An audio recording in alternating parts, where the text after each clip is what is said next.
Russell viper সাপের কামড় থেকে বাঁচার উপায়। সাপের কামড় এড়াতে করণীয়।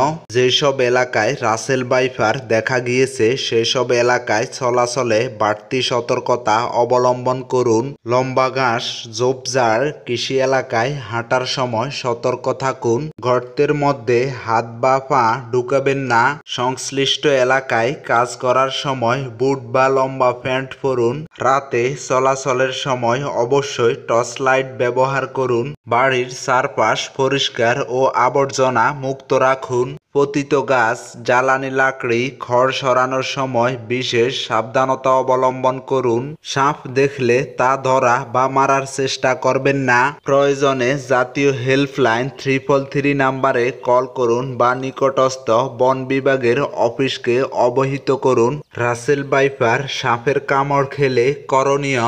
যেখানে কামড় খেয়েছেন শরীরের সেই জায়গাটি নাড়াচাড়া করা যাবে না। এই সাপ পায়ে দংশন করলে বসে যেতে হবে। হাঁটা যাবে না। হাতে দংশনে হাত নাড়াচাড়া করা যাবে না। হাত পায়ের গিরা নাড়াচাড়ায় মাংসপেশির সংকোচনের ফলে বিষ দ্রুত রক্তের মাধ্যমে শরীরে ছড়িয়ে গিয়ে বিষক্রিয়া করতে পারে। আক্রান্ত স্থান সাবান দিয়ে আলতোভাবে ধুতে হবে অথবা ভেজা কাপড় দিয়ে আলতোভাবে মুছতে হবে। শরীরে ঘড়ি বা অলংকার বা তাবিজ, ধাগা ইত্যাদি থাকলে খুলে ফেলুন। আক্রান্ত স্থানে কাটবেন না, সুই ফুটাবেন না কিংবা কোনো রকম ফলেম লাগাবেন না বা অন্য কিছু প্রয়োগ করা উচিত নয়। সাপে কাটলে ওঝার কাছে গিয়ে অযথা সময় নষ্ট করবেন না।